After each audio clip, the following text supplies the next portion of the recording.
जादुई सुनहरी लोमड़ी। रत्नगिर नाम का एक अरण्य था। उस अरण्य में रहने वाले सभी प्राणी मिलजुल कर प्यार से रहा करते थे। उसी जंगल में एक लोमड़ी रहा करती थी। वह बड़ी लालची लोमड़ी थी। हे भगवान, इस जंगल के बाकी सभी प्राणियों से भी मैं ही सबसे ज्यादा सुंदर हूँ। चालाकी में मुझसे कोई आगे नहीं, पर कोई भी जानवर मुझे ठीक से जानता नहीं। जितना नाम मेरा होना चाहिए उतना हुआ नहीं। ऐसा सोचकर उदास हुआ करती थी।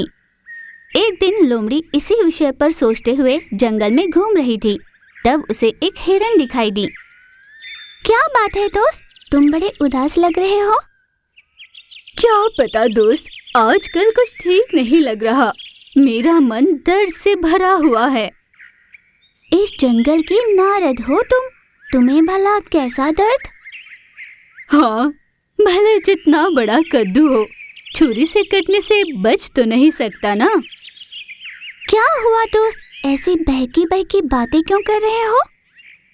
टूटा दिल और भूखा पेट, जिनका हो वह ऐसी बातें ही करेगा। ऐसे कहते हुए उसने अपनी सारी व्यथा सुनाई। हिरण ने उसकी बातें ध्यान से सुन ली।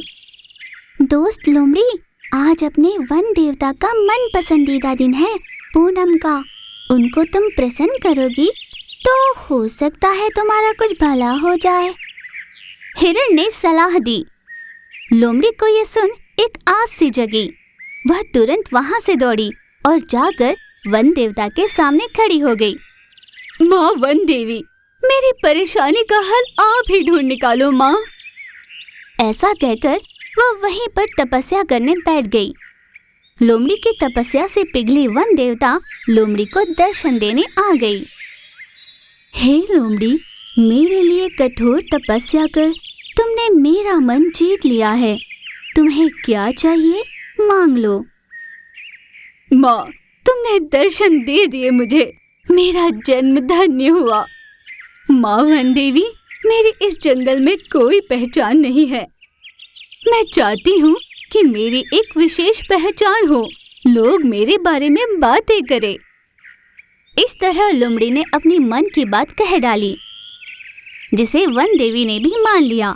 पल भर में लोमड़ी का शरीर सुनहरे रंग में बदल गया। चमचम चमकती हुई आकर्षणीय हो गई थी। लोमड़ी जिस भी चीज को छुआ करती वो सुनहरा हो जाता। पेड़ को छूती तो वह भी सुनहरा हो जाता। पानी भी लेती तो वह भी सुनहरा हो जाता। इसीलिए सभी जानवर उसे अजीब नजर से देखने लगे। बाप रे, ये लोमड़ी बड़ी विचित्र है। इसके पास कुछ शक्तियां आई हैं। ऐसा कहकर सभी जानवर उससे घबराने लगे। चूंकि सभी लोमड़ी से डर रहे थे, शेर ने भी उसको मान देना शुरू किया। और लोमड़ी जी, कैसी हैं आप? कभी किसी चीज की जरूरत हो तो मुझे बताना। ऐसे बड़ी इज्जत से बात किया करते। शेर के साथ बाकी जानवर भी जब लोमड़ी को मान देते थे, उसे बड़ी खुशी हुआ करती थी।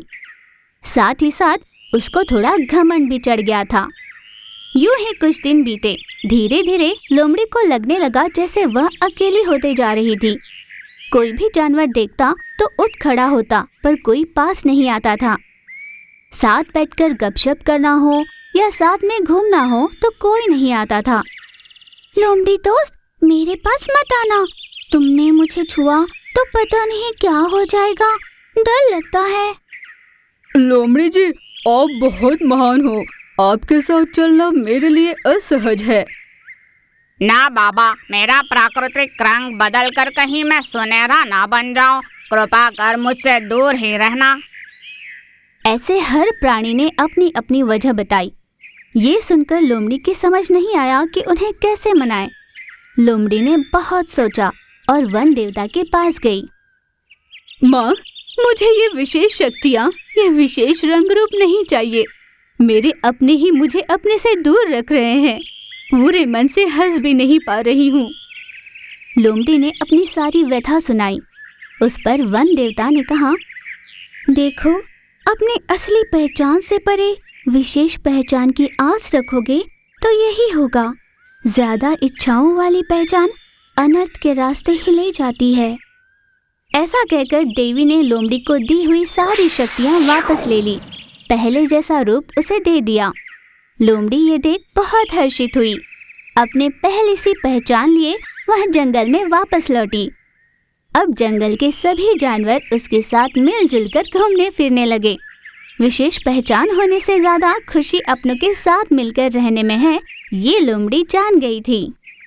इस कहानी से हमें एक सीख मिली कि जो अपना नहीं उसकी इच्छा रखने से दुष्परिणाम ही होते हैं।